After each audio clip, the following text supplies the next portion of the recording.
Muy buenas tardes amigos, ¿cómo están? Muy buenas tardes en este lunes 14 de septiembre del año 2020, el año de la pandemia. Les saludamos desde este espacio de No Apto para Cínicos, como siempre su servidor Jaime Hernández y como también siempre aquí junto a nosotros nuestra querida productora Lourdes Salas, mejor conocida por todos ustedes como Hildy. ¿Qué tal a todos? Muy buenas tardes. Pues hoy vamos a hablar de algo que ocurrió hoy en la mañanera. El presidente habló de esta iniciativa que están impulsando varios ciudadanos para juntar 1.600.000 firmas para enjuiciar a expresidentes. Pero todo parece indicar que solamente tienen 800.000, o sea que todavía les falta un largo tramo. En cualquier caso, el presidente dijo, hoy confirmó que ya tiene un borrador para justamente solicitar esa consulta. Vamos a ver si no se consiguen las 800.000 firmas que faltan, si el presidente acaso se ve obligado a someter este escrito y ya tiene un borrador. Y lo cierto es que ha habido muy poco tiempo, muy escaso tiempo. Y miren que conseguir 800.000 firmas en este corto espacio de tiempo es todo un récord, ¿eh? O sea que si hubiéramos tenido más tiempo, seguro que conseguíamos los 1.600.000, pero así. En cualquier caso, ya el presidente nos ha dicho que podemos contar con un PRE, que es el propio escrito que sometería para que todos votásemos. Es muy posible que mañana se dé a conocer en qué sentido se formularía la pregunta desde presidencia. Y vamos a hablarles también, hoy publica nuestro periódico La Jornada una nota muy interesante que tiene que ver con el subsecretario de Salud, López Gatell. Es una amplia entrevista con nuestra querida compañera Ángeles Cruz Martínez, en la que denuncia que ha habido un continuo sabotaje del plan anti-COVID, antipandemia, en la que están involucrados pues, partidos políticos, exsecretarios de salud.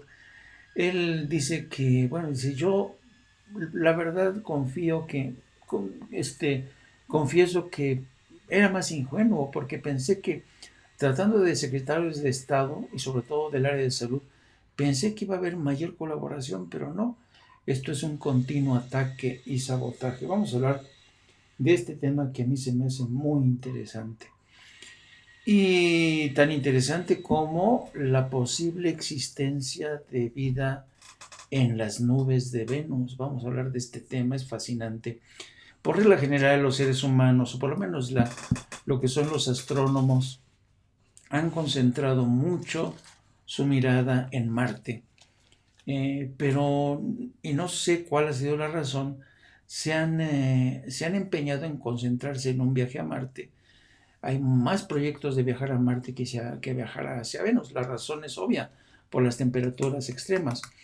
Pero resulta ser que este planeta Venus, que es quizá de los astros más brillantes, de los planetas más brillantes en, la, en nuestros cielos, pues puede ser que tenga eh, muestras o por lo menos haya algún tipo de vida que ha sido capaz de ajustarse a estas temperaturas extremas. Vamos a hablar de este descubrimiento que posiblemente cambie el foco de atención que se le ha destinado sobre todo a Marte y a la Luna. Vamos a hablar al respecto. Y seguiremos hablando también hoy de la carrera de las vacunas contra la pandemia. Vamos a ver cómo van las cosas y hablaremos de la pandemia en sí. Y también hablaremos, si nos da tiempo, de cómo van las cosas en Estados Unidos con esta cuenta regresiva para las próximas elecciones. Lo cierto es que tras revelarse que el presidente Donald Trump sí que sabía de la amenaza letal que representaba esta pandemia, está haciendo todo lo posible para contrarrestar este daño que le ha causado su imagen, pero lo está haciendo, yo no sé si de la forma correcta. Sus planes de viajar hacia Nevada, que está junto a California, para tratar de conquistar y cortejar al voto hispano, yo no sé si tenga mucho éxito, porque incluso en Nevada lo persiguen estos nubarrones de la humareda que se desprende y que se pueden visualizar perfectamente desde satélites el daño tan tremendo que están causando estos incendios en toda la costa oeste, en California, en Oregon, y que tiene que ver con otra cosa que Trump se ha empeñado en negar, el cambio climático. Y así arrancamos nuestra primera y única edición. Acuérdense que a partir de ahora solo estaremos en este horario para hablar de esta mañana, lo que dijo el presidente a propósito de si se consiguen o no. Vamos a hablar también de esta denuncia de Venezuela. El presidente de Venezuela, Nicolás Maduro, ha denunciado la captura de un espía estadounidense y que tenía un plan para atentar contra refinerías y el sistema eléctrico. Vamos a ver qué es lo que decían y vamos a ver qué tan verosímil es esta historia. Pues vamos a arrancar pues con lo que dijo esta mañana el presidente a propósito de esta iniciativa de ciudadanos que intentan pues enjuiciar, porque yo creo que no hay otra manera. Y yo creo que muchos son los que han dicho, bueno, ¿hay un cambio de régimen, sí o no? Y solamente podremos confiar en la existencia de un cambio de régimen si hay rendición de cuentas, ¿no? De los malandrines que operaban en el pasado. Vamos a escuchar al presidente que dijo al respecto en la mañanera de este lunes. ¿Cómo está, presidente? Buenos días, Gaspar Vela, de La Octava. Presidente, mañana vence el plazo para solicitar esta consulta para juzgar a los últimos 5 expresidentes. Saber finalmente qué decisión usted tomó, si ya tiene lista la solicitud y cuál sería esta pregunta que usted propondría, presidente. Bueno, en efecto, mañana se vence el plazo para que se presenten las solicitudes de conformidad con la ley de la consulta popular. Y tengo información de que ciudadanos están haciendo una campaña para obtener todas las firmas. Quiero felicitarlos, reconocerles de que son buenos ciudadanos, porque es el derecho que tenemos a poner en práctica la democracia participativa, no quedarnos solo en la democracia representativa, avanzar. No es que ya elegimos a nuestros representantes y que ellos decidan. No, cuando se trate de temas de interés general, que podamos participar todos los ciudadanos en las decisiones, como en este caso, si se enjuicia o no a los expresidentes de la República. Entonces, es un asunto de todos. La política no es solo asunto de los políticos, es asunto de todos. Entonces, esta práctica de la democracia participativa tiene que quedar establecida como un hábito en nuestro país y nos vamos a sentir muy satisfechos. Esto ya se aplica en otros países del mundo cada vez que se requiere.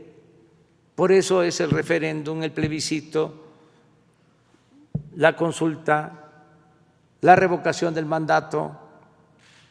Son procesos que tienen que ver con la democracia. Por eso es muy importante. Entonces tengo información, mucha gente que está recogiendo las firmas. Sin embargo, se les está terminando el plazo porque es hasta mañana. De esas cosas que hay que revisar también, porque no es posible que solo 15 días cada vez que hay un proceso electoral, es cuando se puede solicitar una consulta. Eso lo tenemos que modificar. Ya se hizo una reforma, pero no fue suficiente, porque son muchas las inercias y no quieren los de la llamada sociedad política o clase política, que sea el pueblo el actor principal, el protagonista principal, que sea el pueblo el que mande en todo momento, como lo establece el artículo 39 de nuestra Constitución.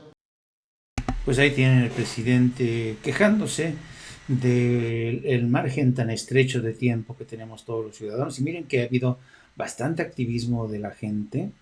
En cualquier caso, el presidente ya ha dicho que si no se consiguen, insisto, las firmas de aquí a mañana, cosa que yo lo veo complicado, pues él está dispuesto a emitir justamente una nota solicitando esta consulta. Y ojalá así sea. El presidente también sacó a relucir de la importancia de este tipo de iniciativas de los ciudadanos y puso como ejemplo al actor Damián Alcázar, que en un mensaje que seguramente ustedes ya han visto, pues invitó a todos los ciudadanos a votar. Escúchenlo. Hola, yo soy Damián Alcázar. Quiero enviar este mensaje a mis amigos y a los que no son mis amigos. Bueno, tenemos la posibilidad de poner a los expresidentes frente a la justicia. Es muy posible que a ninguno puedan meter a la cárcel, haya hecho lo que haya hecho. ¿Por qué? Porque hay muchos candados. Hay magistrados y jueces corruptos, hay magistrados y jueces amigos de ellos, hay magistrados y jueces metidos en los partidos políticos que han estado en el poder. Pero los expresidentes y toda la sociedad tienen que saber que fueron ladrones, que fueron corruptos, que fueron tramposos, que fueron indecentes y que lo sabemos. Entonces, ese es el objetivo principal. Hay que llenar un formato. Es un pequeño esfuerzo, pero tus hijos merecen un mejor país. Tus hijos merecen políticos decentes, honrados, trabajadores, esforzados por darle al pueblo de México lo que se merece y que no salgan millonarios como hasta ahora. Hemos tenido una caterva de políticos que no han servido para nada. De verdad, el país está en la violencia absoluta y en la pobreza infame que no nos merecemos. Esto independientemente de tu filiación y tus simpatías políticas. No importa si eres de derechas, de centro o de izquierdas. Todos necesitamos políticos decentes y trabajadores, honrados, que no sean corruptos. De eso se trata. Deberíamos hacer el esfuerzo. ¿Por qué? Porque tus hijos merecen un mejor país. Merecen mejores políticos. Pues ahí tienen a Damián Alcázar. Fíjense que yo en lo general, por regla general, suelo recelar de los personajes populares como actores, como artistas en general, como deportistas, que emiten su opinión y a veces con juicios bastante tremendistas, sumarios, jueces sumarios, ¿no? Pero en este caso, yo creo que las palabras de Damián Alcázar no son solamente palabras en el vacío, tienen que ver con un correlato, con una realidad que acompaña esas palabras. Yo sí creo que si de verdad queremos dejarles a nuestros hijos, a nuestros nietos, bisnietos, o aunque no sean nuestros nietos o bisnietos, los futuros ciudadanos de este país que tanto amamos, si queremos dejarles un mejor país, tendríamos que empezar por sacudirnos esta clase política que no ha estado a la altura de las circunstancias. No quiero emplear más adjetivos porque seguramente todos y cada uno de ellos, y no todos, no hay que generalizar, no solamente no han estado a la altura de las circunstancias, sino que han ido en contra de la voluntad de la mayoría. Y no solo eso, han sido causantes de pobreza, de matanzas, de masacres, han sido objeto de saqueos, de violaciones a los derechos humanos, de violaciones, de crímenes de lesa humanidad. Entonces yo creo, coincido en este sentido con Damián Alcázar, y si no se reúnen el 1.600.000 firmas, que el presidente, que yo creo que ya no puede dar marcha atrás en este sentido, que emita una nota, que emite una petición para iniciar una consulta. Y antes de seguir y pedirle su opinión a nuestra querida productora, vamos a saludar a nuestros amigos. Pachi, ¿cómo estás? Victoria Román Ceballos, doña Quetzo, Manuel Casas, ¿cómo estás, amigo? Holguimés. Manuel Casas, la idea de Marte es porque se encuentra en una franja donde está la temperatura adecuada para la vida y por cuestiones de formación y materiales. La pregunta es, que tú que eres biólogo, Manuel, ¿hasta qué punto va a ser factible realmente acercarse a Venus más allá? Porque las técnicas que han empleado para descubrir la existencia de este material, que es ¿cómo se llama? La fosfina o bueno, ahorita les digo. La fosfina. ¿Fosfina? La presencia de fosfina, sí, la fosfina, que es una molécula compuesta de fósforo e hidrógeno, la PH3. Tú sabes más que esto yo, seguramente, Manuel.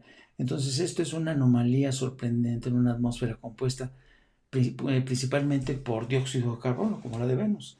Y es rara la existencia, es una irregular la existencia de esta molécula, es muy intrigante, entonces por eso ha sorprendido tanto. También saludamos a doña Carmen Oro, María Zambrano y Rosy Rodríguez. Bienvenidos, amigos, a esta primera edición, esta edición de No Apto para Cínicos. Pues el presidente de esta manera, digamos que le dio luz verde a un proyecto de consulta que poco a poco se ha ido, el presidente da la apariencia que poco a poco ha moderado su postura, ¿no? Porque es evidente que aquí hay una presión social muy fuerte en el sentido de que las cosas no pueden quedar como están, porque entonces no habría un cambio de régimen en realidad, ¿no? Y como dice Damián Alcázar, y hay que tener en cuenta que son numerosos los obstáculos, ¿no? Porque es un poder que se ha enquistado, este poder político y financiero que llegó con el capitalismo de compadres que inauguró Carlos Salinas de Gortari, que se ha enquistado en las instituciones. Entonces, ir contra esto es todo un desafío, de tal suerte que yo creo que solamente un pronunciamiento mayoritario de la sociedad, incontrovertible, incontestable, podría facilitar este cambio de régimen, un auténtico cambio de régimen que además no elija el camino de la violencia. Pero dicho esto, me gustaría preguntarle a nuestra querida Hildy, ¿a ti qué te parece esta iniciativa esta decisión del presidente de que si no se contan las 1.600.000 firmas, él prepararía esta petición de consulta? Pues lo que pasa es que es una de las opciones, no solamente tendría que ser por la vía ciudadana, que al menos tendría que recabarse las firmas del 2% de la población, sí, para entrar en ello. También está la vía ejecutiva, donde el presidente hace la solicitud ante el Congreso y solo puede presentar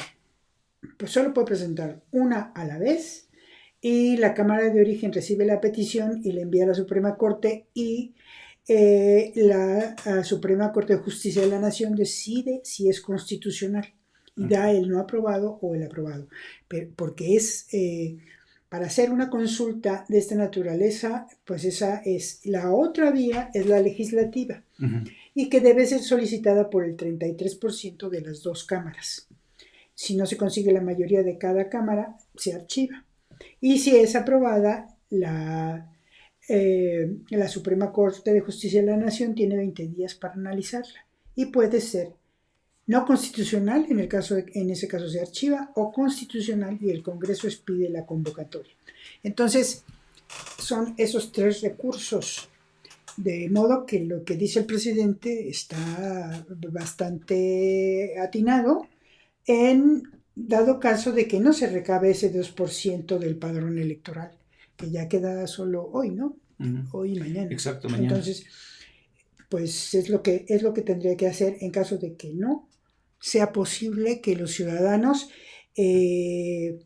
puedan ir a registrar su firma.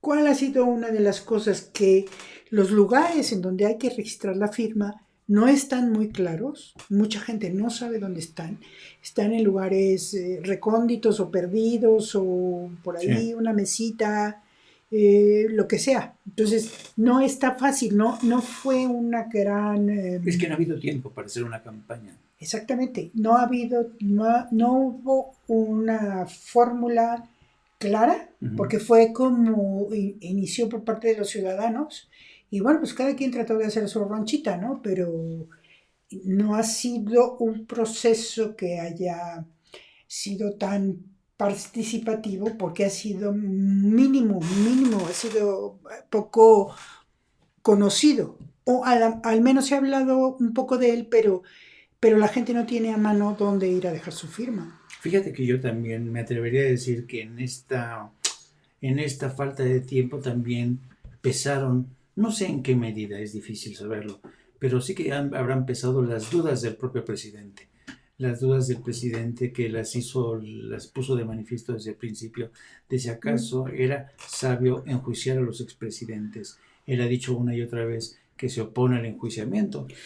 Bueno, eso no lo podríamos evaluar porque no se ha hecho ningún tipo de encuesta que precise ese tipo de... O sea, puede ser solo una sensación, pero lo que sí es que aparte de lo que diga el presidente, yo creo que la gente lo que quiere es que se resuelva algo de todo esto y que su necesidad de que en verdad se enjuicie no es que los quieras meter a la cárcel ni que los vayas a meter a la cárcel, porque eso es complicadísimo, pero cuando menos que sí se haga una investigación. Esa es la cuestión. O sea, ¿qué es lo que se necesitaría conocer? O sea, llegar a un acuerdo de qué tipo de preguntas se le debe hacer a la ciudadanía, ¿no? Es decir, ¿está usted de acuerdo en que se haga una investigación a fondo sobre la forma en que administraron los recursos de la nación? Yo qué sé. Se tiene que decir hasta cómo hacer la pregunta para que tenga un valor. Sí. Entonces, pues está muy bien. Si no se llega a nada de hoy para mañana, pues que lo haga López Obrador. Fíjate que sería interesante pensar en el futuro cómo va a quedar registrada toda esta historia que hoy se conoce como la etapa del neoliberalismo. ¿Cómo la van a conocer las futuras generaciones en los libros de texto? ¿Quién consignará la historia? La historia, para empezar, tendría que desprenderse de cualquier atisbo político, guiño político, sesgo político. La historia se tendría que remitir a los hechos. Pero va a ser muy interesante cómo va a quedar registrado en el futuro en los libros de historia todo esto que ha pasado, porque hasta ahorita no se ha contado, en los libros de texto no está. Nos remiten casi siempre a la lucha por la independencia, a la revolución, pero la historia del México moderno, la historia del salinato, el cedillismo, el foxismo, el calderonato, el peñanietismo, todavía no figura en los libros de historia. A mí me intriga cómo va a aparecer. No, sí figura en los libros de historia. Lo que pasa es que yo creo que no se ha hecho con la precisión que se merece. O con la profundidad que se merece. Eso es otro cantar, pero creo que los ciudadanos tenemos derecho a escribir esa historia pidiendo una investigación y yendo hasta el fondo de todo esto que sabíamos de alguna manera, pero de lo que no teníamos ni siquiera media visión de su profundidad. Dice aquí Manuel Casas a propósito de Venus. Dice, a mí siempre me ha preocupado es que están enfocados en buscar vida en otro planeta y no cuidan en el que vivimos, Pues pues es cierto. Sí, pero recordemos que son dos cosas, o sea, hay una masa crítica o una masa intelectual que ve hacia afuera y hay otra que ve hacia adentro. Sí. O sea, no puede uno decir, ¿por qué están viendo hacia afuera cuando deben ver hacia adentro? Porque hay gente que está viendo hacia adentro y otra que está viendo hacia afuera. Sí, Eso eso es cierto. eso creo que hay trabajo de investigación y de observación para todos. La cuestión es que aquí, ¿no? Ponerse de acuerdo en qué llevamos primero, ese es el problema político, Así es. ¿no? Bueno, y una vez abordado esto, el tema de la consulta, vamos a abordar ahora la entrevista que logró nuestra compañera Ángela Cruz Martínez, que ya saben, ella ha estado siguiendo el tema de la pandemia para nuestro periódico La Jornada. Es una entrevista muy, muy interesante, tiene mucha carnita. Básicamente, López-Gatell asegura que ha habido sabotaje constante al plan anti-COVID. Vamos a dejarles no toda la grabación, porque es una entrevista larga, pero a las partes más importantes, y si quieren después de escucharla, comentamos qué es lo que dijo Hugo López-Gatell en esta entrevista con nuestra compañera.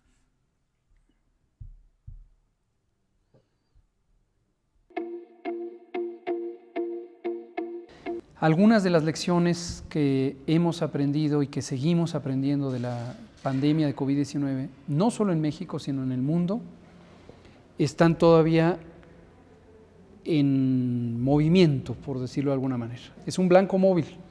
¿Qué podemos aprender? Vamos a decir algunas ideas fundamentales. Una, que es indispensable que el manejo de la epidemia se haga con una base científica y técnica. ¿Por qué sabemos que eso es importante? Porque tenemos el contraste entre lo que hacemos en México, lo que el presidente López Obrador decidió que se hiciera en México y que los que somos científicos y técnicos gozamos, que es tener una conducción donde la prioridad es tener la evidencia científica y actuar en consecuencia. ¿Por qué lo destaco? Porque lejos está de ser la regla en la conducción de la epidemia en los países del mundo. La realidad cruda, y pareciera olvidársele a ciertos sexteto de ex secretarios y secretaria de salud, es que el sistema de salud de México dejó de crecer, dejó de desarrollarse. Ya era insuficiente hace 40 años, pero dejó de desarrollarse en los últimos 40 años. Me cuesta trabajo pensar qué hubiera hecho diferente, pero sí que hubiera aspirado que ocurriera, que las fuerzas políticas adversarias de la Cuarta Transformación tuvieran mayor compromiso. Yo casi puedo decir que de manera inocente pensé que había una bondad y una generosidad humana más grande de la que hay. Hoy, por cierto, ya leí el documento que ayer nos recetan los exsecretarios y me llama mucho la atención que una de sus 14 recomendaciones habla de un pacto de coordinación con los estados y con las fuerzas políticas, que ellos forman parte de esas fuerzas políticas. Y yo creo que la evidencia es clara. ¿Qué han hecho esas fuerzas políticas adversarias por contribuir a la epidemia? Si se la han pasado saboteando el esfuerzo del gobierno y de la sociedad para controlarla. Entonces, la estrategia seguida. Vámonos a la estrategia seguida. Y voy a poner ejemplos concretos que también están por ahí en la receta mágica de estos colegas que en 6 semanas van a acabar con la epidemia. Rastreo de contactos, ¿no? Ellos dicen hacer pruebas para controlar la epidemia. Por cierto, francamente y con todo respeto para ella y ellos, yo esperaba ver un documento más elaborado, más técnico, con mayor nivel, con bibliografía científica. Parece casi una proclama política. En un tema técnico que ha sido motivo de aparente controversia, pruebas, que ha sido el señalamiento repetido de gobernadores, de políticos, de empresarios de este sector. Todos los críticos. Pruebas, pruebas, pruebas, ya lo dijo la OMS, pruebas, pruebas, pruebas. Y los países que han tenido éxito en el control de la Esa idea. han hecho pruebas. Así es. Eso yo esperaba verlo en el documento y juro, bajo protesta de decir verdad, que lo esperaba con una ansia técnica. porque hasta el minuto de hoy no hay documento alguno en el mundo que indique con claridad la relación entre número de pruebas y calidad del control. Nosotros hemos hecho el análisis, comparamos países con distintos grados de control con respecto al número de pruebas que hacen o al número de pruebas por millón de habitantes que hacen, y no hay correlación. Pero a lo que voy es pruebas. Muy bien. El gobierno de México ha estado pagando las pruebas de todos los estados. Todas las pruebas. Las ha pagado el INSABI y las ha operado el INDRE. Les hemos hecho pruebas a los estados y les transferimos todos los kits, todos los estuches diagnósticos a los laboratorios estatales de salud pública. ¿Cuándo estos adversarios han dicho, y a mí me financian las pruebas, pero ya no puedo hacer más porque mi laboratorio estatal llegó al tope y no tengo capacidad y no estoy dispuesto a poner salarios de personal o comprar equipo? En algunos casos, como Nuevo León, se han ido por los privados. Y Jalisco también un poco. Cuando les hemos preguntado, ¿se aseguraron que estos tienen la calidad técnica? ¿Hicieron un ejercicio de reconocimiento de competencia técnica como el que hizo el INDRE? La respuesta es no. Pues ahí tenemos la primera, o sea, se va duro contra José Narro Robles, con todos estos exsecretarios de salud que se le fueron encima y lo criticaron y declararon que en 6 semanas podrían acabar con la pandemia.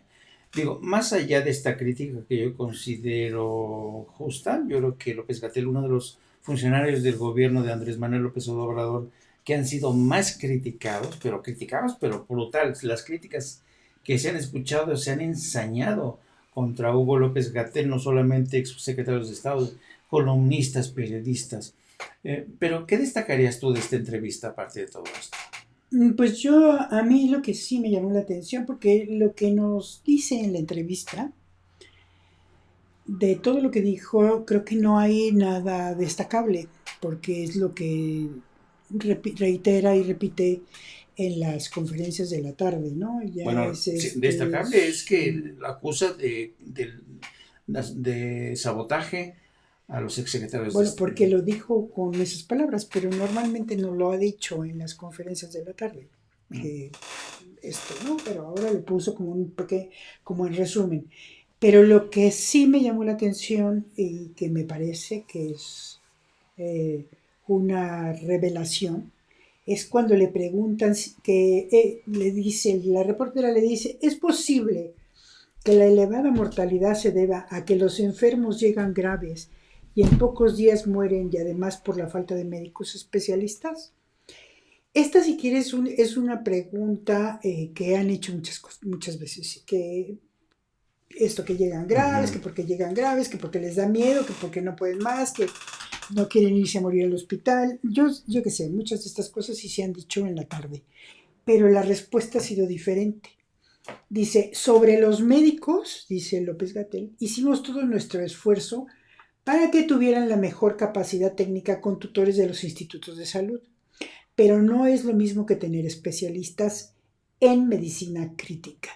Esta fue una de las cosas que se dijo desde el principio. Sí. Cuando empezaron a hablar de formar a médicos generales con cursos rápidos para que se hicieran cargo de medicina crítica, se criticó, o sea, ahora sí que se criticó muchísimo. Incluso aquellos que queríamos verlo con buenos ojos, decíamos, ¿es posible que pongas tú a médicos generales en un ala para controlar? Para medicina crítica. Esto creo que fue una de las cosas que más se criticó por los mismos médicos, ¿no? Sí. Y por los mismos especialistas, porque dicen, no puedes formar personal de salud en 3 o 4 semanas a distancia para una formación que te lleva entre 4 y 7 años. Pero tuvo consecuencias esta... Bueno, entonces, claro que tuvo consecuencias, porque el número, y lo dice él en esta respuesta que quiero que escuches, dice, no es lo mismo tener especialistas en medicina crítica que tratar de formarlos así rápido con tutores, ¿no?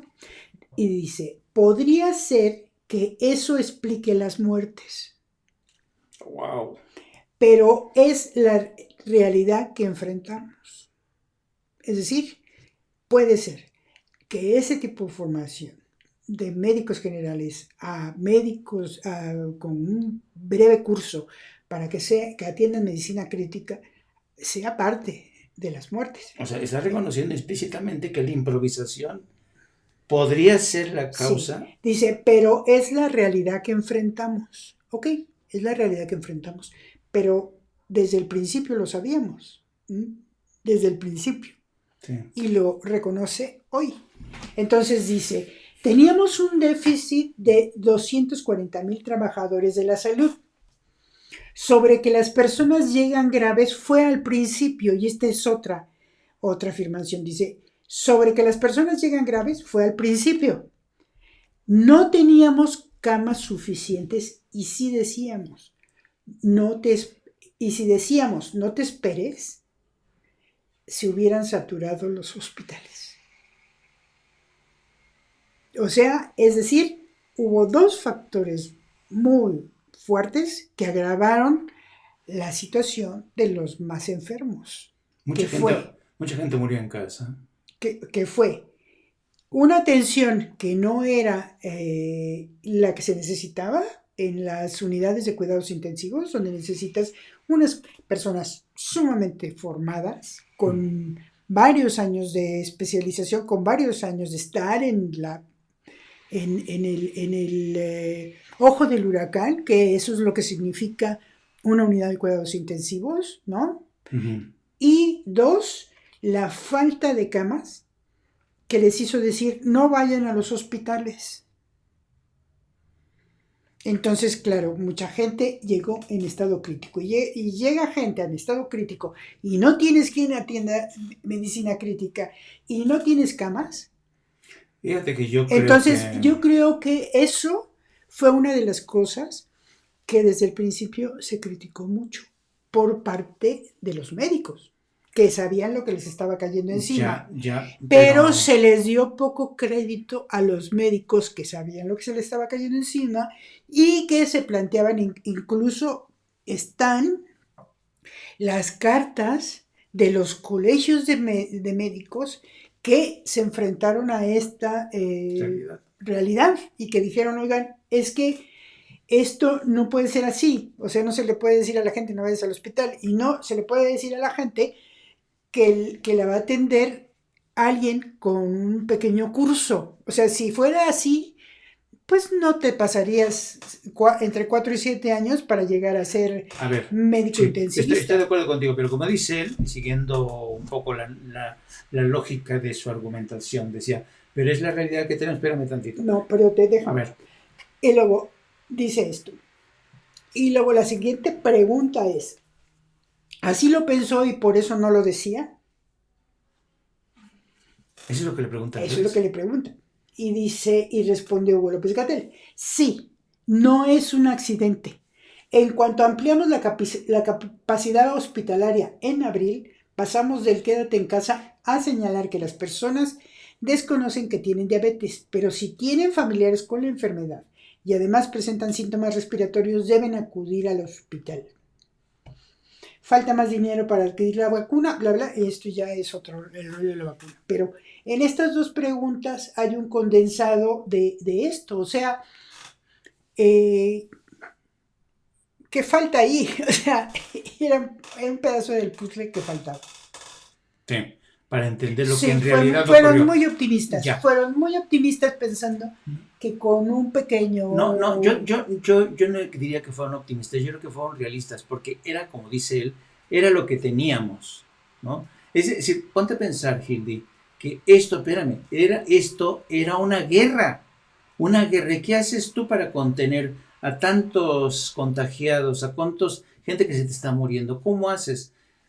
Había un déficit de 240,000 médicos y enfermeras. Dicho en alguna ocasión, hemos establecido que quien agarró el toro por los cuernos, por ejemplo, Angela Merkel, nunca tuvo que decir una mentira.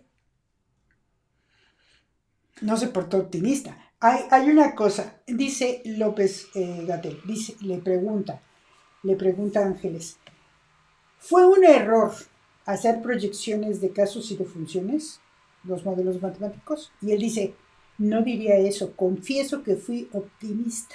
Ah, no, yo ahí sí la cago. Pensé que los actores políticos estaban preparados para la verdad. ¿Cuál verdad? Si abajo me estás diciendo que me ocultaste una parte de la verdad. Sí. Entonces, que se pueden recibir buenas y malas noticias en lugar de verlo de manera maniquea, de que ante una mala noticia lo señalan como un error y infieren culpables. Entonces, a mí estas dos preguntas que le hizo Ángeles, donde señala esto, pues sí se me hace que fue muy optimista y que no querían dar esa sensación de la vamos a pasar mal. ¿Sí me entiendes? Porque si yo me hubiera enfermado a finales de marzo, probablemente me muero en mi casa, porque hubiera dicho, no te muevas de tu casa. Oye, ¿tú lo compararías o equipararías a las mentiras de Donald Trump, que dijo que no quiso decir a la gente que la situación era más grave de lo que él había dicho? Bueno, aquí no se dijo que la situación no era tan grave, aquí se le dio su lugar a la pandemia y se dijo que esto se iba a poner mal y tal, pero no se habló con claridad acerca de este déficit de camas y todo lo demás, y lo que vimos fue este atropellado proceso donde la gente que estaba enferma iba de hospital en hospital en peregrinación, Sí, como sálvese quien pueda, sí, ¿no? sí, sí.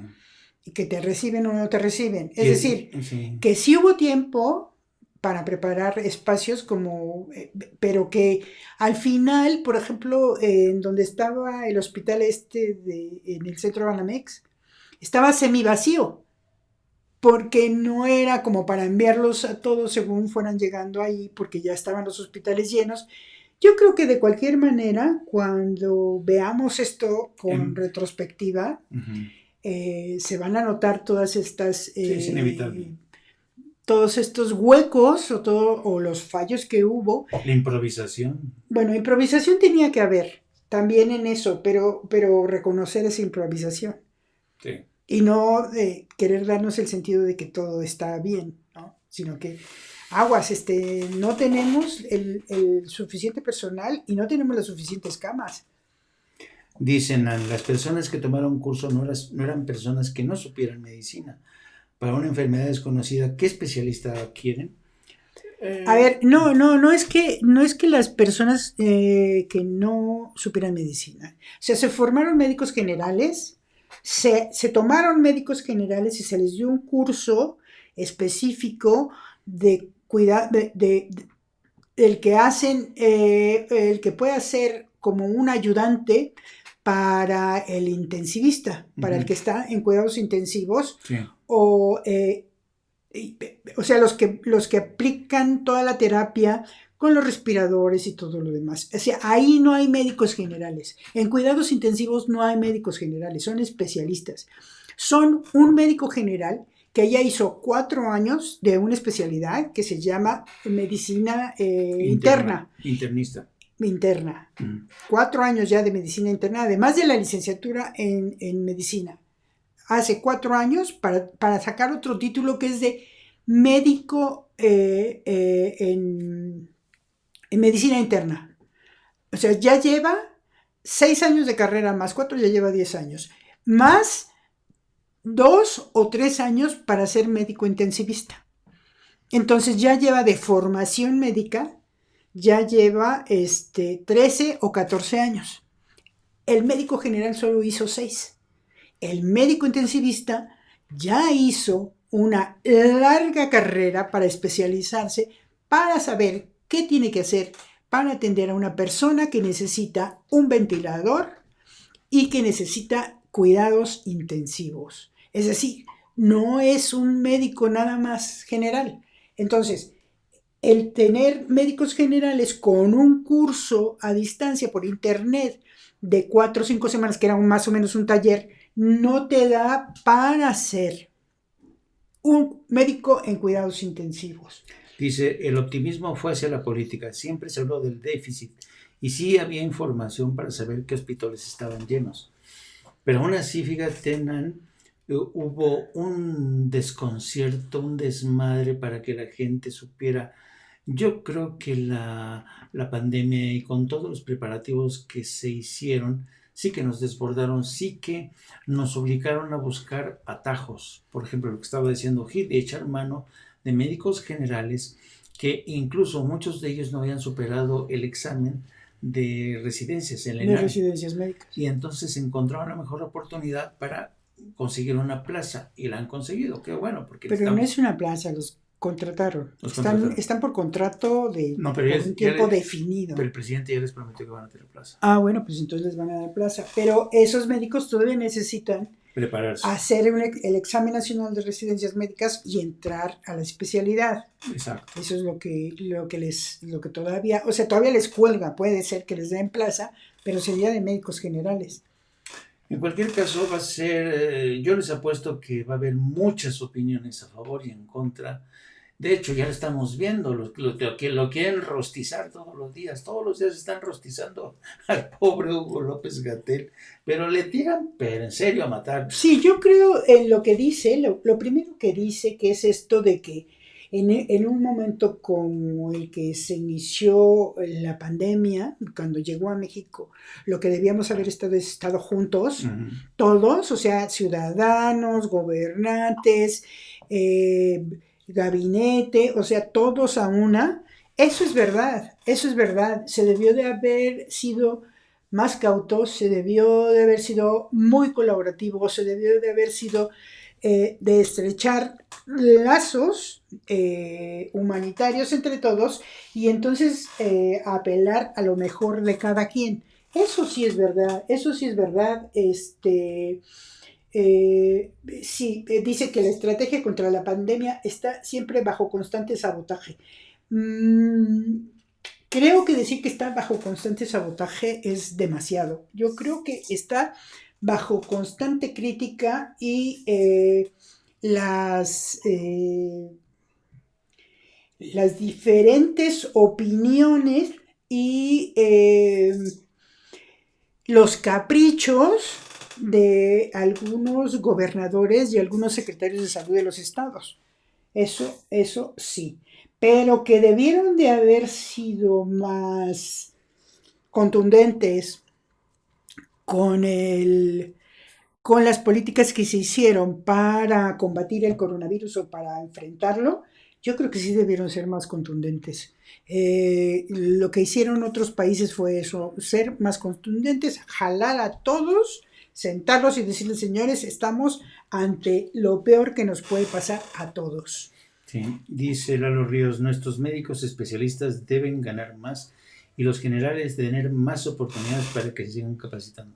Completamente de acuerdo. Sí, no, eso desde luego. No se puede tener mejor plantilla médica que cuando tienes especialistas en lo que ahora se dan cuenta que no tenemos, porque es una carrera muy larga y mal pagada. Dice Rosy Rodríguez, qué buen comentario, Hilde. ¿Qué piensa que se hubiera hecho? Pues es que el que hubiera hecho es como... Pues eso ya no se vale. Porque entraríamos en un terreno muy especulativo. Es decir, es como en un mundo ideal, pues claro, pero no estamos en un mundo ideal. Es como dice López-Gatell, es la realidad que nos tocó. A Toxtli Cuautitlán, ¿quién puso el nombre? Ese no me gusta. Oigan, sí, es un misterio. Siempre hay alguien que nos pone así. Bueno, no importa. Sí, tenemos un no me gusta y eso está bien. No. Como decía Stalin, ¿estás conmigo o estás contra mí? No me digas. ¿Qué pasas? Aquí quien le quiera poner así que le ponga, y que le ponga así que le ponga. Miren, pues, estamos en un país libre, chamacos, ¿no? Todos. Bueno, vamos a... Sí, pero seguramente lo digo en plan broma, ¿no? Sí, vamos a darle un repaso rápido a las primeras planas que en el día de hoy, de este inicio de semana, vamos a agarrarlas, digamos, de paréntesis antes de entrar al tema de Venus. Dice, 1+1, hemos sabido enfrentar la pandemia, conflicto en la CNH, presupuesto de ingresos diferente y disciplinado para el 2021, dice Monreal. Perfecto. Bueno, aquí el Universal dice, a 48 horas a Morena le faltan 800,000 firmas, lo que ya había dicho el presidente. Y dice, ¿qué más? A ver, La Razón. Alcanzan trancazo de 11,500 millones de pesos a municipios. Acusan trancazo de 11,500 millones de pesos a municipios y ven riesgo en seguridad. En 24 horas, cadete AMLO. Caben todas las ideologías en la lucha por México. Muy bien. ¿Qué más? Crónica. El COVID es más letal entre los pobres y zonas semiurbanas. Estos cuates de Crónica, Dios mío, van muy atrasados. ¿Desde cuándo se sabe esto, no? Y dice aquí, Reforma, ya saben, ¿no? Surte Pemex diésel sucio. Desvían ex jefes de Policía Federal millonada con cheques.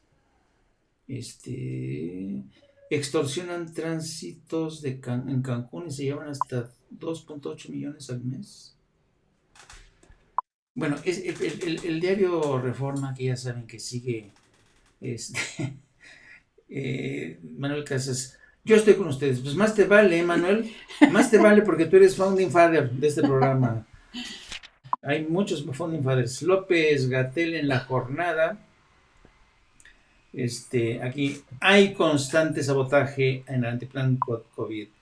La estructura de salud muy disminuida, rector de la Ibero. Secretaría de Seguridad y Asistencia. Suman 7 semanas seguidas de baja en la epidemia. Saludar con el codo tampoco es conveniente. Órale, ya ni con el codo se puede saludar. No, pero eso siempre a mí me ha parecido que era contradictorio, porque si necesitas tener sana distancia de metro y medio, de 2 metros, ¿cómo te saludas con el codo? Pues sí. O sea, yo creo que, pues, perdonen, pero no se saluda y ya está. A Toxley, amigos, muy buenas noches. Nosotros ya cenando y preparando todo para el cole y el curro. Híjole, a mí me da cosa eso de que los niños van a regresar al cole. Y el curro, para quienes no sepan la jerga española, el curro es el trabajo. Que tienes curro, sí, que tengo curro. Hay gente, no tienes curro, no tengo curro. ¿Y de qué estás viviendo, joder? Muñoz Ledo, Morena debe prevalecer, no es fuerza de un sexenio. AMLO, atenderé crisis de agua en Iztapalapa. Esto está interesante, lo de la crisis de agua en Iztapalapa. ¿Será una promesa así al aire? Porque ha sido un tema tan sentido, es un problema tan sentido. Alguien dijo que hay más agua en Marte que en Iztapalapa, ¿no? Milenio, bajarán switch a las plataformas digitales si incumplen al fisco. Excelsior, pensiones se comen presupuestos de 2021. ¿Qué pasa en la prensa nacional, Están de hueva, en serio, como que no tenían temas. De verdad. Dice Victoria Román Ceballos, yo también estoy con ustedes. Muy bien, chamacos, así me gusta. Bueno, y ahora sí, fuímonos a Marte. Vámonos a Marte, pues porque, a Venus. Dice... No te digo. ¿No te gustaría irte a Venus, Manuel Casas? Dicen que está bien chido. Miren aquí la foto que han distribuido para explicar la presencia de esta molécula aquí en la atmósfera de Venus. Aquí está. Estas son las moléculas en este recuadro. Uh-huh. Dice María Zambrano, defenestren el que puso dedo abajo. Sí. Manuel Casas, jaja, tan solo te dicen que tienes que estornudar con el codo. Pues ahí están las partículas que supone que han dado mucho que pensar, que reflexionar acerca de... ¿A poco las estás viendo las partículas? ¿Dónde las ves? Aquí están en la foto que Yo pensé que estaba así. No he visto ninguna foto de partículas. No, el pelón, que ya ves que luego nos maneja satélites, se fue hasta Marte y nos sacó esa foto. Teresita Sándor, Jaime, felicidades a La Jornada por la entrevista al doctor Gatell y muy buena foto. Qué agarrado es Gatell, sí. Dice, ¿cuántos periódicos y pasquines hablan de consulta para enjuiciar a presidentes? Pues la verdad es que, híjole, mano, Híjole, mano, de verdad es que hay pocos, ¿no? O sea, realmente pocos se suman. Y ¿hablamos de Venus o hablamos del Pasquín inmundo? Como quieras. No, pues ya tenemos 14:55. Es que tenemos ahí un debate, Gildi y yo, sobre el tema del inmundo Pasquín. Es sabio que el presidente se lleve tan fuerte con Dice, está divertido eso que estornudes con el código. ¿Qué? ¿Después saludas con él? Saludos a Don Dislike. Oye, sí, no, mejor Lord Dislike. Oye, ¿y qué tal si es Lady Dislike? A mí se me hace que es Lord o la Lady. ¿Ustedes qué creen? Pues quién sabe. Dice Manuel Casas, prefiero Saturno, Jaime, es tan bonito y con muchos anillos. No, imagínate, Saturno. Bueno, pues nada, vamos a acabar con Venus. El Vamos grupo de astrónomos europeos y estadounidenses encontraron indicios de vida en Venus. El hallazgo presentado este lunes apunta a trazas de fosfina en las nubes del planeta en mayor cuantía de lo esperado y que podrían haber sido liberadas por organismos aéreos microbianos. Este hallazgo sorprende a los científicos porque las nubes de Venus, un planeta que vive un extremo clima invernadero con temperaturas superiores a los 450 grados, están cargadas con un 90% de ácido sulfúrico. Bueno, eso es lo que sabíamos de Venus, que era puro ácido sulfúrico en el aire. Entonces, es sorprendente que se pueda encontrar vida rodeada de este ácido, dijo Jane Graves, astrónoma de la Universidad de Cardiff y líder del equipo que ha realizado el descubrimiento publicado en Nature Astronomy. Todos los caminos geológicos y fotoquímicos que podemos imaginar que hayan producido este gas son poco imaginables. Es decir, que se han encontrado fosfina a 45 kilómetros por encima de la superficie, en las nubes de su atmósfera, donde las temperaturas son más agradables y pueden rondar los 30 grados. Los astrónomos que han realizado el estudio no encuentran explicación a la presencia de este gas que no sea la presencia de vida en Venus, un descubrimiento extraordinario que no se ha producido aún en ningún cuerpo estelar aparte de la Tierra. Pues eso, allí andan con esta idea, pero pues tienen que hacer más estudios. Pues sí. Consideran que Venus se formó en el sistema solar hace más de 2.000 millones de años y pudo tener una temperatura similar a nuestro planeta e incluso albergar un océano. Entonces se produjo un proceso de efecto invernadero con niveles disparados de CO2 que dejó el planeta como está actualmente. ¿O qué pasa? Entonces, como habían dicho en alguna ocasión, ¿será que nosotros nos vamos a convertir en algo como Venus? Ay, dice María Zambrano, Venus, creo en vez de aire es ácido. Sí, es ácido sulfúrico. Pues bueno, están en eso. Parece que el hallazgo los ha entusiasmado y se esperan pues más informes acerca de eso. Ay. ¿Qué es eso? Dice, las moléculas rotantes absorben el rayo de luz.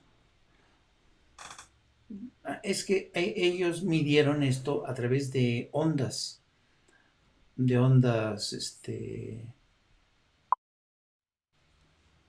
Uh-huh. Dice Lord Molécula en Marte. Ya hay mañaneras en Marte. Está bueno. Sergio, por favor. No seas mamila, Sergio.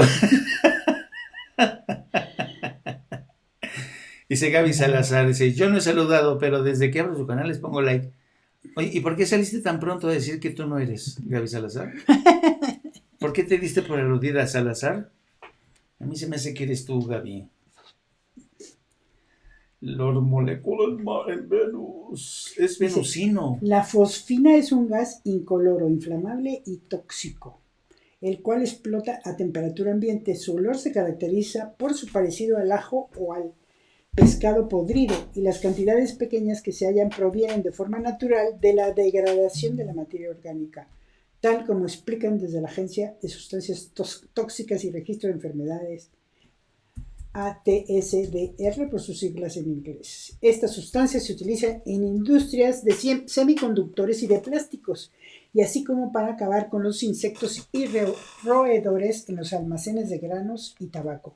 Normalmente la fosfina se degrada en un día, aunque en cantidades altas los vapores de la fosfina pueden inflamarse en el aire. En relación a los humanos, la inhalación de esta sustancia puede resultar tóxica, sobre todo para los trabajadores que se encuentran expuestos a una mayor cantidad. Una intoxicación por inhalación puede suponer como primeros síntomas dolor abdominal, náuseas o vómitos.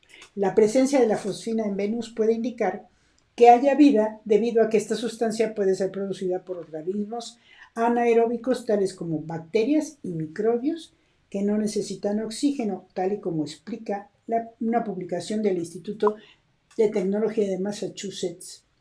Y bueno, pues eso es la fosfina. Oye, fíjate, ¿te acuerdas de esta historia que llegó circulando creo que en la década de a principios del año 2000, que hablaban que los hombres son de Marte y las mujeres son de Venus, ¿no? Y esto vino a colación por las diferencias que hay entre hombres y mujeres. Es decir, eran sí una vez unos marcianos y unas venusianas que se conocieron, se enamoraron y fueron felices porque respetaron y aceptaron sus diferencias. Luego vinieron a la Tierra y olvidaron que pertenecían a diferentes planetas. ¿Tú eres venusina, Hildy? Se me hace un absurdo total. María Zambrano es de Venus y el Felipe es de Marte. ¿Y por qué te metes con ellos en tus locas pues puede ser. elucubraciones?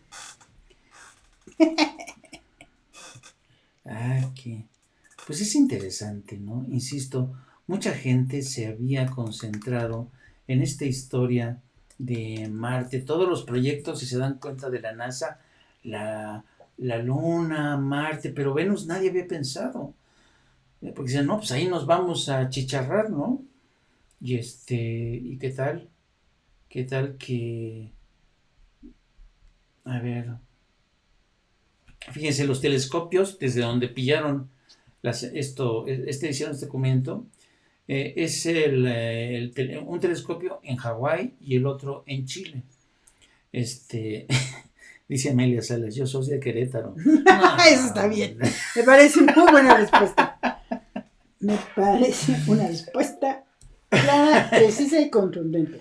Dice, los telescopios no funcionan en luz visible, sino con radiación de ondas milimétricas y submilimétricas que se encuentran entre la luz infrarroja y las ondas de radio.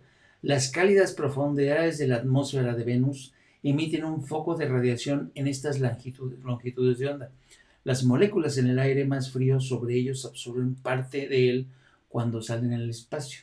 Las longitudes de onda específicas absorbidas dependen de las moléculas que hacen la absorción. Como un equipo de científicos de varias instituciones ha informado en Nature Astronomy, uno de los productos químicos así revelados es el pH3 o fosfina, una molécula compuesta por fósforo y hidrógeno. Qué interesante.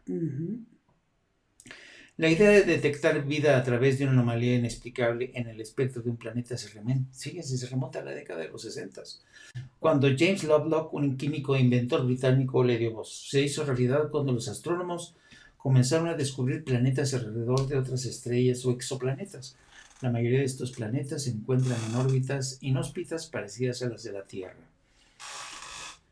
Pero algunos se encuentran dentro de lo que los astrónomos llaman la zona habitable, la zona en la que bajo diversas condiciones la superficie podría tener agua líquida.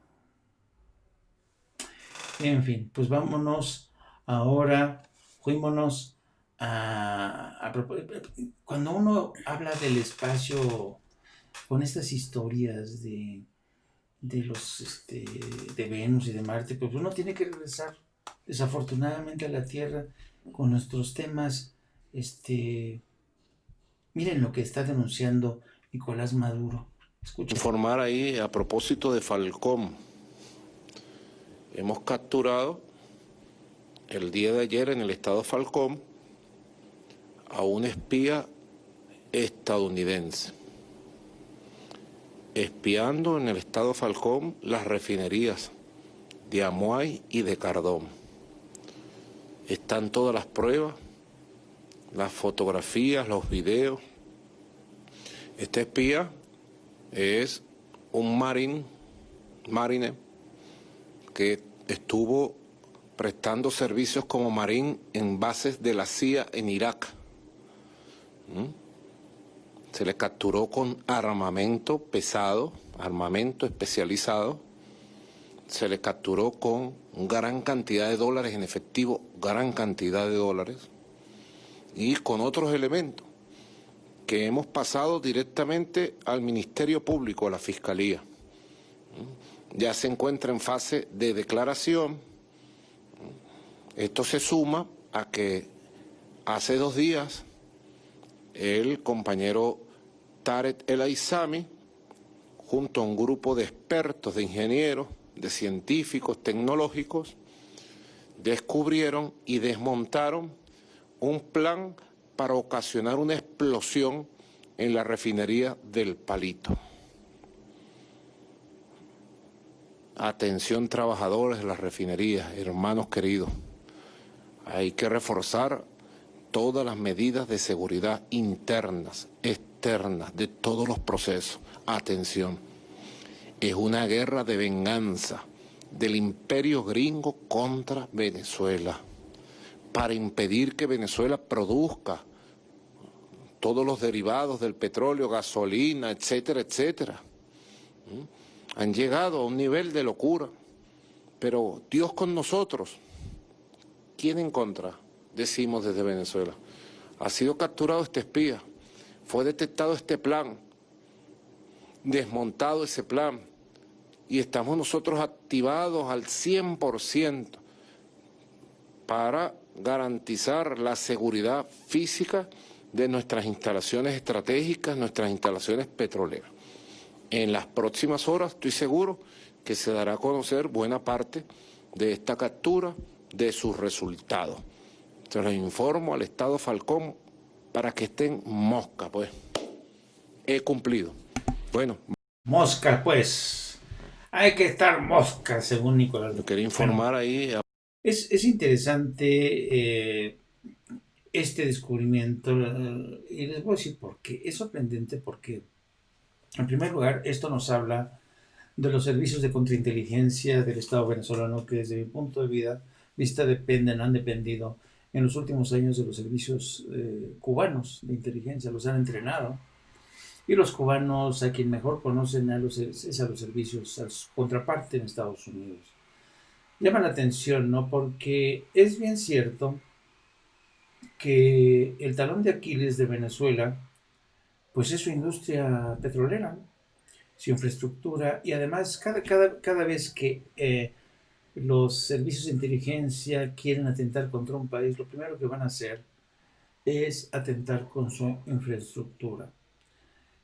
Yo no sé si les comenté, hace no mucho tuve una plática con un amigo íntimo del presidente Iván Duque, no puedo decir su nombre, pero él me decía que, y además he hablado con otros colegas en Colombia, y lo cierto es que en Colombia están aterrados ante la posibilidad de un ataque de esta naturaleza. ¿Por qué razón? Porque no cabe duda que Colombia ha sido la plataforma de agresión de Estados Unidos contra Venezuela. O sea, Colombia es el país consentido de Estados Unidos, es el equivalente a Israel en Oriente Medio, el país que más ayuda de Estados Unidos, el país que más ayuda ha recibido para, por ejemplo, para echar a andar, fueron los precursores de estas operaciones militares de entrenamiento que luego querían aplicar en México bajo la iniciativa Mérida. De hecho, durante muchas ocasiones el Congreso de Estados Unidos recomendó que los militares mexicanos se fueran a entrenar a Colombia porque los militares colombianos ya habían sido entrenados por Estados Unidos, sobre todo en técnicas de contraguerrilla, en zonas boscosas. Pero, o sea, Estados Unidos siempre ha sido el brazo armado de Estados Unidos en América Latina. Pero por esa misma razón, son los que más temen el inicio de una guerra contra Venezuela. ¿Por qué? Porque los venezolanos podrían en cuestión de minutos, dejar incomunicado a Colombia y dejarlos también sin combustibles. Entonces, este es un plan que Estados Unidos ha estado sopesando, sobre todo durante la presidencia de Donald Trump. Y créanme que hay fuerzas muy poderosas, me refiero a todos estos hombres de negocios que salieron, que huyeron, que se autoexiliaron con sus fortunas en Estados Unidos y en otros países, han estado presionando una y otra vez a miembros del Partido Demócrata y Republicano, al Departamento de Estado, para que haya una intervención en Venezuela y se quiten ya de encima y para siempre a Nicolás Maduro. Lo que pasa es que no les ha funcionado hasta ahorita ninguno de los planes. El papel que ha desarrollado Guaidó ha sido patético, deplorable, y ahora la oposición a Nicolás Maduro está más dividida que nunca. Por cierto, entonces, en este contexto, ¿qué tanta lógica tiene un plan de un presunto agente de la CIA para atentar contra Venezuela? Pues tiene todo el sentido del mundo si tenemos en cuenta que tenemos en puerta las elecciones del próximo 3 de noviembre. Pero prefiero no especular, prefiero que aterricemos bien esta información. No soy enemigo de especular porque nos podemos hacer ya todas las chaquetas mentales que ustedes quieran. Prefiero esperar a que salga más información al respecto. Dice María Zambrano, y también dice, es que mirar lo que es Estados Unidos y el mundo con Venezuela. Y María Zambrano, con Bolivia también, sí, con Bolivia ha sido vergonzoso el grado de intromisión para que una organización como Human Rights Watch haya condenado todo lo que ha sido el manejo, en la que incluso el señor Almagro de la OEA jugó un papel vergonzoso, miserable, abyecto. Pachi, eso de venusianos y marcianos solo abonda los tópicos de diosas del amor y dioses de la guerra. Vendió muchos libros, pero no aportó nada nuevo. Pues es cierto, efectivamente. Efectivamente, así es. Bueno, pues ya que vimos a don Nicolás Maduro y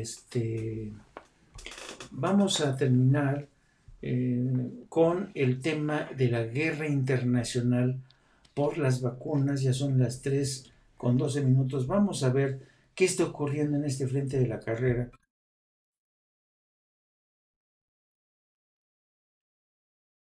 La nueva vacuna rusa contra el coronavirus, la llamada Sputnik V. Su lanzamiento el pasado mes generó escepticismo entre la comunidad científica internacional, que considera que las pruebas hechas con animales son insuficientes. Pero algunos países se muestran confiados en lograr el objetivo antes de fin de año. En todo el mundo se están estudiando más de 300 vacunas potenciales. 33 están ya en la fase de estudios clínicos. Participan 280.000 personas en 34 países. En Europa, la biotecnológica CureVac avanza en la primera fase de ensayos con adultos sanos en Alemania y Bélgica. La compañía espera tener una vacuna a mediados de 2021. Otra empresa alemana, BioNTech, colabora para el mismo fin con la estadounidense Pfizer. Ambas aspiran a conseguir autorización para la vacuna ya en octubre. Su meta es producir 100 millones de dosis antes de final de año y 1.300 millones para finales de 2021. A partir de aquí se abre el debate de la distribución de las vacunas. Estados Unidos se muestra dispuesto a compartirla con el resto del mundo, siempre y cuando ellos puedan garantizarse antes su propio suministro. La Unión Europea preveía comprar 300 millones de dosis al proyecto de AstraZeneca, pero esta compañía tuvo que suspender un estudio después de que uno de los participantes cayera enfermo por razones aún desconocidas. China asegura que sus investigaciones están generando mucha expectación. Sinovac Biotech y Sinopharm mostraron ya sus proyectos en una feria de comercio en Pekín. Tenemos muchos pedidos y propuestas de colaboración en el extranjero que incluyen el uso de nuestra vacuna y colaboraciones clínicas. La Organización Mundial de la Salud clama contra el denominado nacionalismo de vacunas.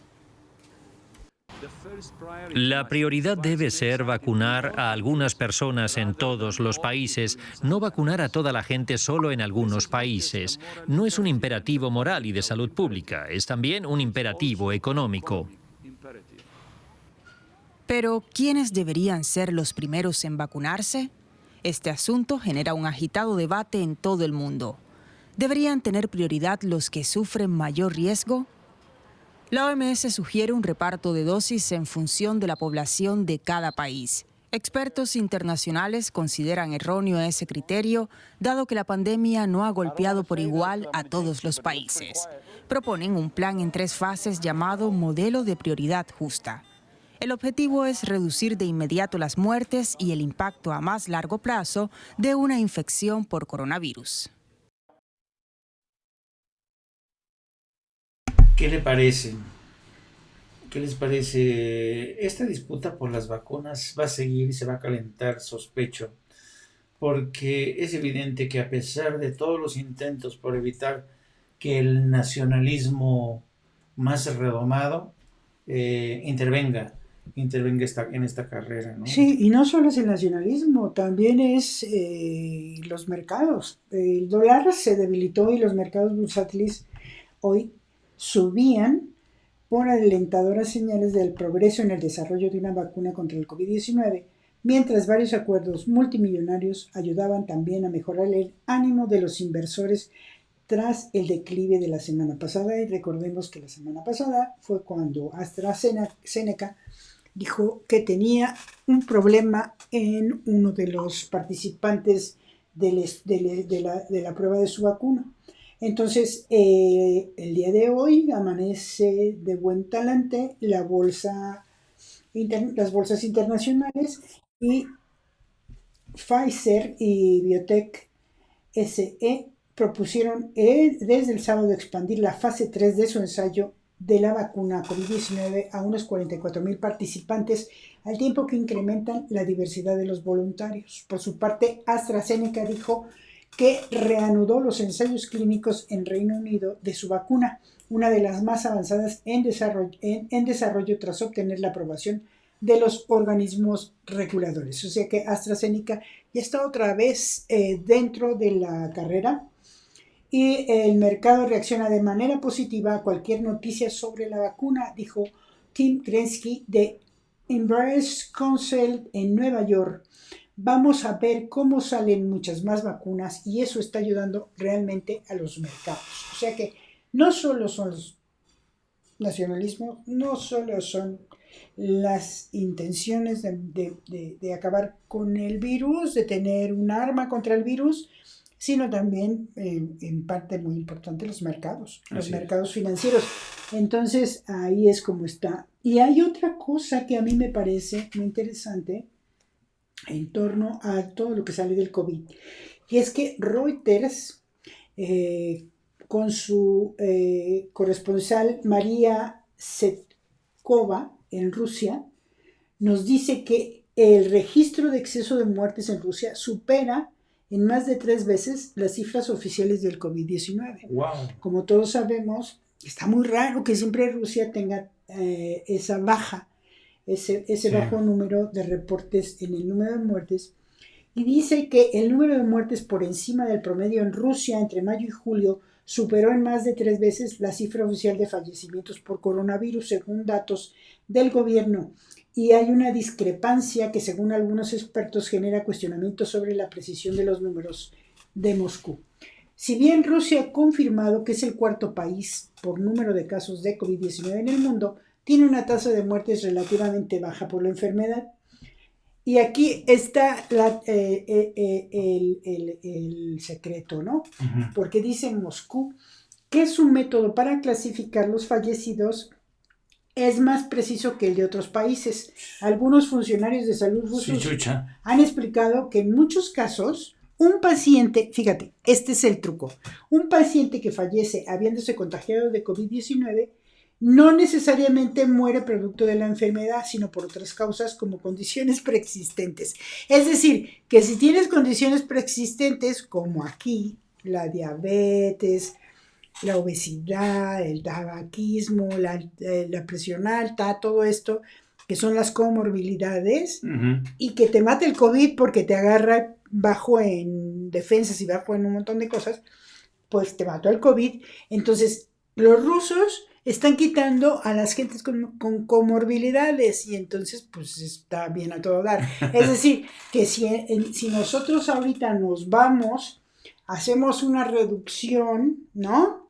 Tú puedes decir, a ver, entonces yo no tengo 70.821 defunciones, tengo menos el 7.22 del tabaquismo, menos el 15.58 de la diabetes, menos el 18.24 de la obesidad y menos el 19.48 de la hipertensión, que sumado todo esto son como el 50%. Entonces no se han muerto 7.821, se han muerto nada más 35.000. Joder. Entonces eso está haciendo Rusia y sería el único país que está haciendo eso, porque todo el mundo está atendiendo las cifras de quién ha muerto por coronavirus y entre ellos pues toda la gente arrastra, el coronavirus arrastra a toda la gente que tiene una comorbilidad. Bueno, entonces, aquí fíjate, dice María Zambrano, aquí salió un reporte de una profesora china que declaró a la BBC que si es un virus creado, ¿saben algo? Híjole, yo la verdad creo, con todo respeto a la profesora china, que ese es un cuento chino, de verdad, porque son tantas las evidencias que apuntan a que esto, madre naturaleza, fíjense, no hay una terrorista biológica tan prolífica, tan ingeniosa y tan perturbadora que madre naturaleza. Olvídense, o sea, madre naturaleza es impresionante. O sea, ustedes pueden imaginarse, madre naturaleza es capaz de desmentir a todos los guionistas de Hollywood, a todos los que plantean escenarios distópicos, donde ya saben, todos estos escenarios distópicos y de terrorismo futurista en el terreno de la ciencia ficción tienen que ver con que un meteoro nos impacta, que una guerra termonuclear, pero nadie hasta ahora, salvo uno que otro científico, habían vaticinado este tema de la pandemia, que es un tema que ya los especialistas, los infectólogos, los especialistas en pandemia, ya veían venir, pero desde hace un buen rato, ¿eh? Así es que esta creación es volver otra vez, meternos el dedo en la boca. Bueno, Slim debe estar fúrico y nervioso. Si la vacuna de AstraZeneca no funciona, va a perder mucho dinero. Dice Lalo Ríos. Dice Sergio Flores. El gobierno gringo no se va a tener hasta apropiarse de Venezuela. Ya inició su nueva estrategia con un nuevo presidente del BID. Eso del BID, a ver si luego podemos platicar mañana, por ejemplo. Dice Carmen Ora. Ayer Gatell habló en su conferencia sobre las vacunas y no me queda duda de que es una persona ética y humana. Lalo Ríos, solo se terminará con la pandemia si todos los países participan. Se necesita más del 60% de que sea inmune, o sea, la famosa, y que estén vacunados más la inmunidad de rebaño, ¿no? Uh-huh. Y dice Manuel Casas, salieron bien vivarachos los rusos. Bueno, sí, los rusos siempre han sido muy vivarachos. Bueno, y vámonos a Estados Unidos, porque ya ven que California, Oregon, se los está comiendo el fuego, los incendios, los mega incendios, y que son en buena medida producto del cambio climático. Y precisamente teniendo en cuenta esto, el candidato demócrata Joe Biden acusó a Donald Trump de ser we stand with our families who have lost everything, the firefighters, de ser un pirómano climático cuya inacción y negación han contribuido a esta destrucción. En su discurso desde Delaware, Biden conectó directamente los incendios que han desplazado a miles de personas con el cambio climático. Y también habló sobre las inundaciones en el Medio Oeste y los huracanes a lo largo de la costa del Golfo. Trató de pintar un segundo mandato de Trump como dañino para los suburbios, lanzando un ataque lanzado contra él por el presidente. Dice comillas: si tenemos 4 años más de negación climática de Trump, ¿cuántos suburbios serán quemados en incendios forestales?, preguntó Biden. ¿Cuántos vecindarios suburbanos se habrán inundado? ¿Cuántos suburbios habrán sido arrastrados por las supertormentas? Si le das a un pirómano climático 4 años más en la Casa Blanca, ¿por qué alguien se sorprendería si tenemos más de Estados Unidos en llamas? Si le das a un negacionista del clima 4 años más en la Casa Blanca, ¿por qué alguien se sorprendería cuanto más esté Estados Unidos esté de paja? Yo creo que esto es una realidad que está ahí. El cambio climático nadie lo puede negar. Y de hecho, miren, les voy a mostrar dónde está esto. Porque el cambio climático es una cosa impresionante. Les voy a mostrar un reporte que salió, a ver si lo consigo por acá. No me está cargando el Washington Post. Aquí está. Esta nota está ahorita en el Washington Post Online, que habla de cómo los casquetes del Antártico, los casquetes glaciares, están perdiendo cada vez más de su masa, y todo por el calentamiento global. Miren esta imagen, tomada evidentemente desde un avión, cómo los glaciares están perdiendo, digamos, lo que es su red de contención.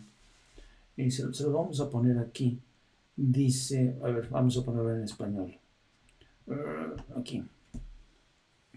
2 glaciares antárticos que durante mucho tiempo mantuvieron despiertos a los científicos por la noche se están liberando de las restricciones que los rodean, lo que aumenta la amenaza de un aumento a gran escala del nivel del mar.